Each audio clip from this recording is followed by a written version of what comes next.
David करी global Christian relief के अध्यक्ष और सीईओ हैं।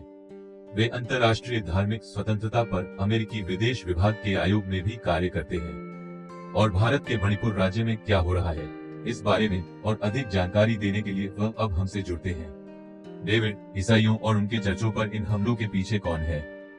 खैर, मणिपुर में कुछ जातीय तनाव है जो पूर्वोत्तर में है। यह भारत के उत्तर पूर्व में स्थित एक राज्य है, लेकिन हमले वास्तव में संचालित किए गए हैं। मुझे लगता है कि ये केंद्र सरकार बीजेपी पार्टी द्वारा बढ़ा दिया गया है, जिसने एक ईसाई होने को भारत का हिस्सा नहीं माना है। ऐसा लगता है जैसे उनका संदेश है कि यदि आप हिंदू नहीं हैं, तो आप वास्तविक भारतीय नहीं हैं। और इसने ईसाइयों और ईसाई चर्चों के खिलाफ हिंसा में वृद्धि की अनुमति दी है। हमारे पास दर्जनों ईसाई चर्च हैं जो 3 मई से इन दंगों के शुरू होने के बाद से नष्ट हो गए हैं, और आपके पास सैकड़ों और हजारों लोग हैं। मुझे लगता है कि हम अभी लगभग 9000 तक हैं जो विस्थापित हुए हैं, ईसाई जो इस हिंसा के कारण विस्थापित हुए हैं।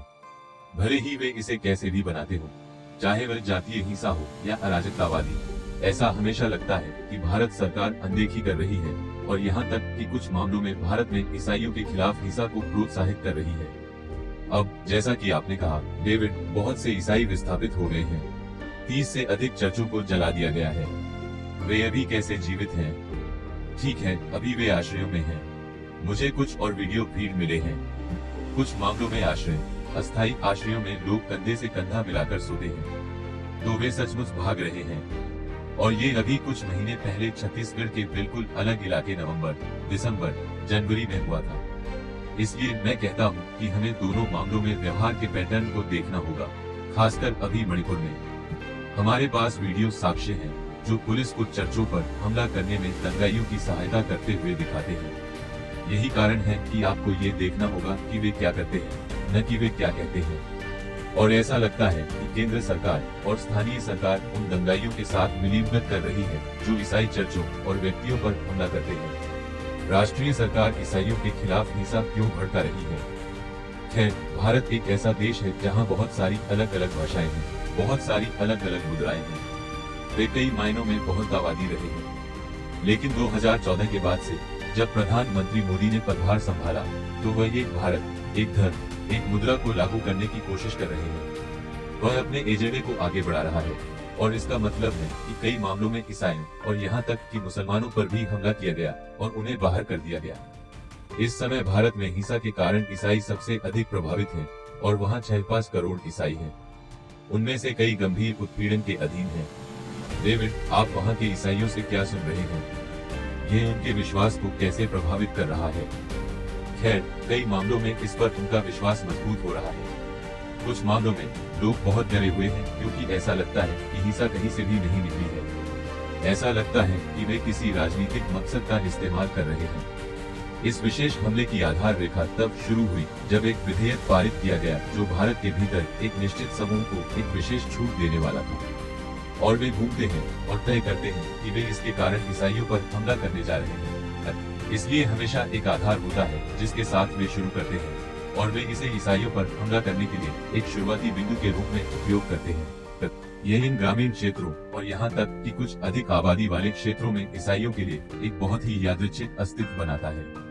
कैसे होना चाहिए यूएस और अंतर्राष्ट्रीय समुदाय इस सब पर प्रतिक्रिया करता है? खैर, मैंने भारत के साथ इसका समाधान करने के लिए उच्चतम स्तर पर स्टेट डिपार्टमेंट को बुलाया है। और वास्तविकता ये है कि 2014 में इस सरकार के सत्ता में आने के बाद से ये एक बड़े पैमाने पर वृद्धि हुई है। हिंसा और ईसाइयों पर हमले में सैकड़ों प्रतिशत अंक की वृद्धि हुई है। ये कोई दुर्घटना नहीं है। विदेश विभाग को इस पर ध्यान देने की जरूरत है।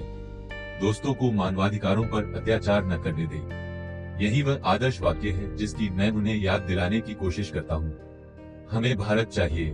ये खूबसूरत लोगों से भरा खूबसूरत देश है, और मुझे एहसास है कि चीन और अन्य चीजों के संबंध में इसके भू राजनीतिक कोण हैं। लेकिन सरकार को खड़ा होना होगा। मैं ये भी कहूँगा, ये एक ऐसा बिंदु है जहाँ अमेरिका और पश्चिम में ईसाइयों को खड़े होने और भारत की ओर से बोलने की जरूरत है। इन कहानियों को साझा करें, तस्वीरें साझा करें, चाहे कितना भी मुश्किल क्यों न हो। हमारे पास हमारी वेबसाइट पर हिंसा दिखाने और ये हमले कैसे होते हैं और भारत में ईसाइयों के लिए प्रार्थना करने के लिए कुछ है। डेविड, आपकी संस्था ग्लोबल क्रिश्चियन रिलीफ इन पीड़ित ईसाइयों की मदद करने के लिए क्या कर रही है? हमारे पास इन लोगों को राहत है जो विस्थापित हो गए हैं, आवास, आश्रय, कुछ भी हम उन्हें स्थिर करने में मदद कर सकते हैं और सबसे कठिन परिस्थितियों में नमक और हल्का हो सकते हैं ताकि लोग इसका हिस्सा बन सकें। ऐसे राहत प्रयास हैं जो विस्थापित हुए इन हजारों लोगों की सीधे मदद करते हैं। ठीक है, ग्लोबल क्रिश्चियन रिलीफ के डेविड करी, आपके काम के लिए धन्यवाद सर, और आपके संगठन का काम। आज हमारे साथ शामिल होने के लिए शुक्रिया। धन्यवाद।